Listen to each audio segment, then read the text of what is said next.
हाय।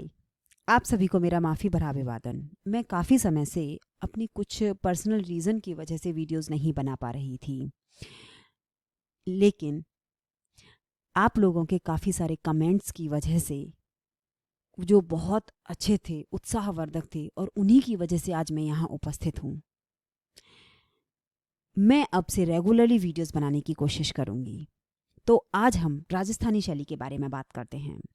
जब हम राजस्थानी शैली के बारे में या राजस्थान के बारे में सोचते हैं तो वहाँ की वेशभूषा, खान पान और राजाओं का चरित्र, जैसे महाराणा प्रताप, महाराणा कुंभा जैसे योद्धाओं के बारे में सोचने लगते हैं और वहाँ के घूमने के स्थानों के बारे में सोचने लगते हैं। और उसी से संबंधित प्रश्न हमारे माइंड में आने लगते हैं, जैसे राजस्थानी शैली का नाम कैसे पड़ा, क्यों पड़ा, किसने नाम रखा, या राजस्थानी शैली का प्रथम ग्रंथ कौन सा है, राजस्थानी शैली का चित्रण कार्य कब से कब तक हुआ, annuls and cuties of Rajasthan पुस्तक किसने लिखी है, चौर पंचाशिका किसके द्वारा रचित है। ऐसे बहुत सारे क्वेश्चन हैं। संपूर्ण राजस्थान में किस पद्धति में काम हुआ है, बहुत सारे क्वेश्चंस हैं जो हमारे माइंड में घूमने लगते हैं। तो आज हम स्टार्ट करते हैं राजस्थानी शैली और राजस्थानी चित्रकला।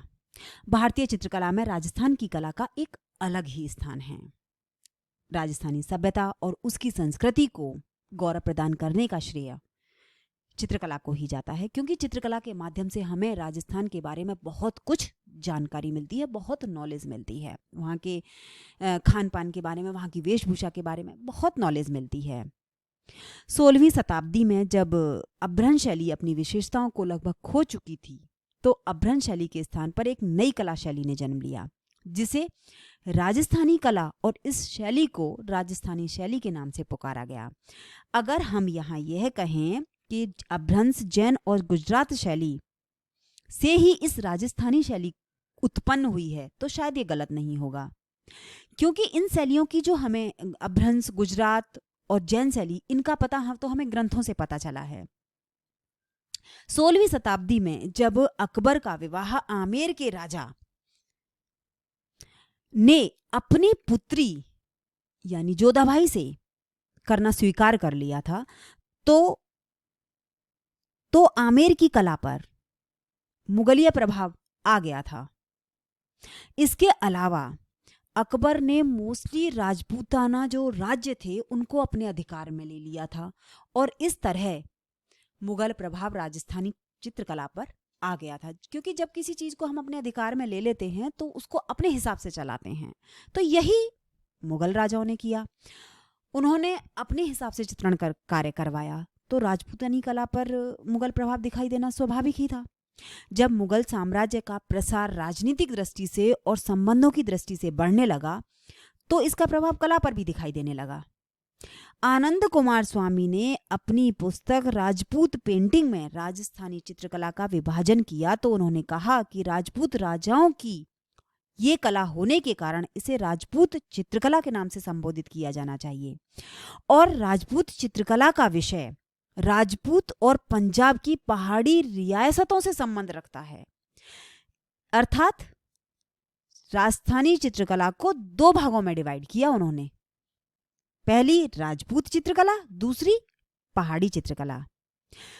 इसके अगेंस्ट राय कृष्णदास जी ने कहा कि ये जो राजस्थानी चित्रकला है उसके दो वर्ग होते हैं। दैट मीन्स उसको भी हम दो पार्ट में डिवाइड कर सकते हैं। राजपूत शैली, क्योंकि राजपूत राजाओं की शैली है इसलिए राजपूत शैली, और दूसरी मुगल शैली, क्योंकि मुगल प्रभाव दिखाई देने लगा था, क्योंकि मुगल अपने हिसाब से चित्रण कार्य कराने लगे थे, इसलिए इसका दूसरा पार्ट मुगल शैली होना चाहिए। इसी तरह अलग अलग विद्वानों ने अपने अलग अलग विचार प्रकट किए, लेकिन विद्वानों ने ये जरूर कहा, सभी विद्वानों ने, कि राजपूत शैली नहीं कहना चाहिए, क्योंकि राजस्थानी राज्य में राजपूतीय वंश के शासक होने के कारण इसे राजपूत शैली के नाम से पुकारना ठीक नहीं है, क्योंकि जो पहाड़ी इलाके थे उनमें भी तो राजपूत राजा ही थे। इसीलिए विद्वानों ने फिर ये मत दिया कि इसका नाम राजस्थान की ये कला है, इसीलिए राजस्थानी शैली रख देते हैं, राजस्थानी कला रख देते हैं, या राजस्थानी राजपूत शैली के नाम से इसे पुकारते हैं। तो इससे सभी एग्री कर गए और इसका नाम राजस्थानी शैली पड़ गया। अब प्रश्न उठता है कि राजस्थानी चित्रकला में वैष्णव संप्रदाय अर्थात भगवान राम कृष्ण का चलन कैसे आया था, उनके चित्र कैसे बनने लगे थे।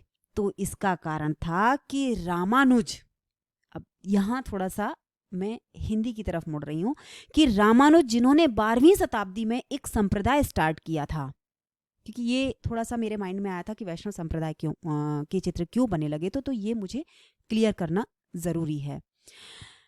जब 12वीं शताब्दी में रामानुज जी ने एक संप्रदाय स्टार्ट किया था जिसे हम आज रामानुज संप्रदाय के नाम से जानते हैं, और इसके जो अनुयायी थे वो वैष्णव कहलाते थे, उस टाइम पे भी कहलाते थे। इस संप्रदाय में श्री शब्द का प्रयोग किया गया। श्री शब्द जैसे हम बोलते हैं ना, श्री हरि लिखते भी हैं, श्री हरि, श्री लक्ष्मी, ऐसे हम लिख देते हैं, श्री विष्णु। तो ये श्री शब्द का प्रयोग किया गया। इस श्री शब्द से मतलब था श्री हरि यानी श्री विष्णु जी, और विष्णु जी के अवतार श्री कृष्ण जी। अब मैं आगे आपको बताऊंगी कैसे वैष्णव संप्रदाय आया। जब ये संप्रदाय पूरे भारत में फैल गया, क्योंकि नया नया संप्रदाय चला, तो पूरे भारत में इस पर प्रभाव पड़ने लगा, और 16वीं शताब्दी तक आते आते इसने एक बहुत बड़ा रूप धारण कर लिया। रामानुज संप्रदाय के अनुयायियों में जैसे चैतन्य हुए, सूर, तुलसी, मीरा, कबीर, ये सभी थे, क्योंकि ये सभी भक्ति भावना से प्रेरित थे। क्योंकि इस संप्रदाय का एक ही अभिप्राय था, क्या था, कि भगवान की स्मृति करना, भगवान की स्तुति करना। इसी समय में जब ये कबीर, रहीम, तुलसी, नानक, ये इन जैसे जो समाज सुधारक हुए, या इनको आप समाज सुधारक बोलो या भक्ति कवि बोलो, ये हमारे ऊपर है। तो इसीलिए 16वीं शताब्दी की चित्रकला और साहित्य पर वैष्णव संप्रदाय का प्रभाव पड़ा। दूसरा एक और रीजन था कि राजस्थानी जो चित्रकला पर वैष्णव संप्रदाय का प्रभाव एक और रीजन से पड़ा, क्योंकि मथुरा और ब्रज इसके प्रधान केंद्र थे। आप भी जानते हैं ब्रज में और इसमें कितना श्री कृष्ण जी का बोलबाला है, और ब्रज राजस्थान के समीप में पड़ता था, इसीलिए राजस्थान पर भी इसका असर हुआ। एक और रीज़न है कि जैसे मीरा जी थी, मीरा जी का विवाह, मीरा जी तो कृष्ण भक्ति में लीन रहती थी, और उनका विवाह राजस्थान में हुआ, तो वो हर वक्त कृष्ण भक्ति में ही लीन रखती थी, उनके विचारों में, उनकी बातों में, उनके भजनों में। जहाँ अगर हम मीरा जी के बारे में सोचते हैं तो अनायास ही, अपने आप ही, स्वतः ही श्री कृष्ण जी की प्रतिमूर्ति या मूर्ति भी छवि हमारे आंखों में आ जाती है। तो मीरा जी का रिलेशन श्री कृष्ण जी से, तो वो राजस्थान से, दैट मीन्स राजस्थान में इस तरह वैष्णव संप्रदाय यानी राजस्थान में श्री कृष्ण जी का चित्रण स्टार्ट होने लगा था। अब हम यहाँ बात करते हैं राजस्थान की चित्रकला की विशेषताओं के बारे में। राजस्थान की चित्रकला की विशेषताएं, जैसे सबसे पहले आती है नारी सौंदर्य।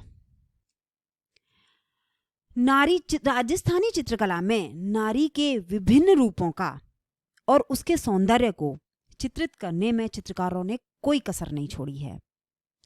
इसका सबसे अनुपम उदाहरण है बनी ठनी। बनी ठनी को इतना मनमोहक बनाया है कि दर्शक उससे देख के मंत्रमुग्ध होते ही हैं, इसीलिए उसे भारत की मोनालिसा कहा जाता है। दूसरा पॉइंट आता है रंगात्मकता और अलंकारिता।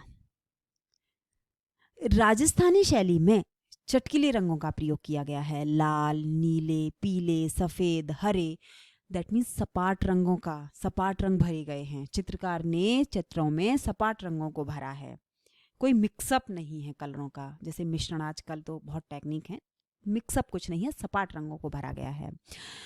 अब जैसे मुझे याद आया बनी ठनी को ही अगर आप लेते हैं तो बनी ठनी में लाल रंग की प्रधानता है। उसमें उस समय में जो राजस्थान की कला थी, उस समय में जब भी सामाजिक चित्रण या धार्मिक चित्रण जो भी किसी से रिलेटेड या श्री कृष्ण जी से रिलेटेड चित्रण कार्य हुआ, उन सभी में चटकीले रंग भरे गए और सपाट रंग भरे गए। एक और पॉइंट आता है यहाँ अलंकारिता। तो अलंकारिता का अर्थ होता है कि काव्य में प्रयोग होने वाली उपमाओं यानी विशेषताओं के आधार पर मनुष्य के शरीर के अंगों का अंकन होना। जैसे ये जो खंजन पक्षी, मृग जैसी नयन और मछली जैसी नयन, मछली जैसी आंखें, ये सभी कार्य में प्रयुक्त होने वाले, काव्य में प्रयुक्त होने वाले अलंकार हैं। और इन्हीं काव्य में प्रयुक्त होने वाले अलंकारों का राजस्थानी में बखूबी चित्रण कार्य हुआ है। अभी यहाँ मुझे एक दोहा याद आता है कि जब सीता का रावण अपहरण कर लेता है और राम जी उन्हें जगह जगह ढूंढते हैं, तो वो एक उनके मुंह से एक चीज़ निकलती है, या मैं बोलूँ मैंने रामायण में पढ़ी है, हम सभी ने सुनी है, पढ़ी है। हे खग मृग हे मधुकर श्रेणी, तुम देखी सीता मृग नैनी। मृग नैनी, मृग जैसे नैनों वाली। तो इनका बखूबी काव्य में प्रयोग हुआ है और उसका राजस्थानी शैली में चित्रण कार्य हुआ है। खूब चित्रण कार्य किया है चित्रकारों ने।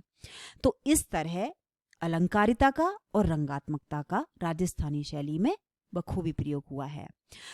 तीसरा आता है भक्ति और धार्मिक ग्रंथ।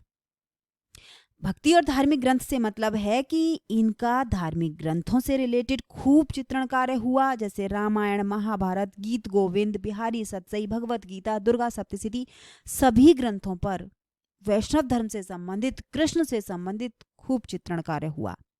क्योंकि वैष्णव धर्म का बोलबाला हो गया था, इसलिए श्री कृष्ण से संबंधित खूब चित्रण हुआ, भक्ति से संबंधित, धार्मिक चीजों से संबंधित खूब चित्रण हुआ।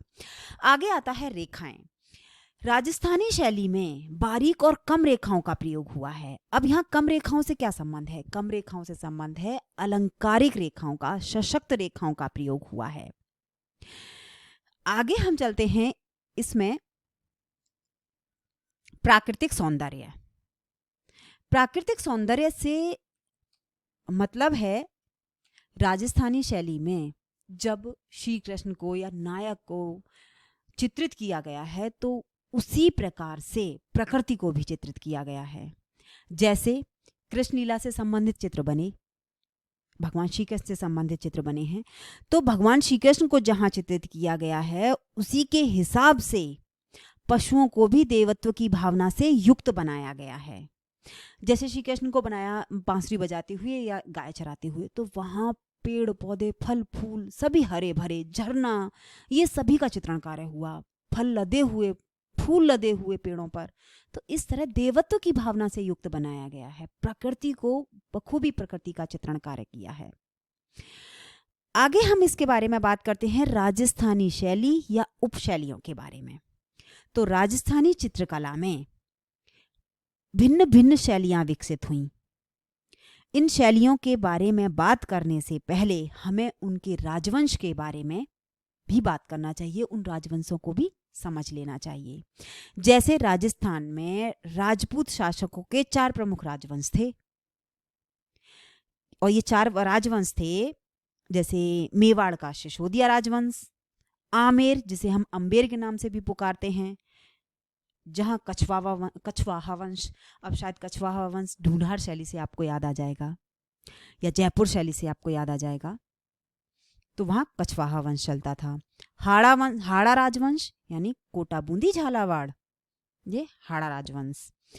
मारवाड़ का राठौड़ राजवंश, ये 4 राजवंश थे। अब हम यहाँ राजस्थानी चित्रकला इन्हीं राजाओं के संरक्षण में ये चित्रकला खूब तो फली, खूब पनपी, यानी खूब चित्रण कार्य हुआ इन्हीं राजाओं के संरक्षण में। अब हम यहाँ इनकी शैली और उनकी उपशैली के बारे में बात करते हैं। इनकी शैली कौन कौन सी थी?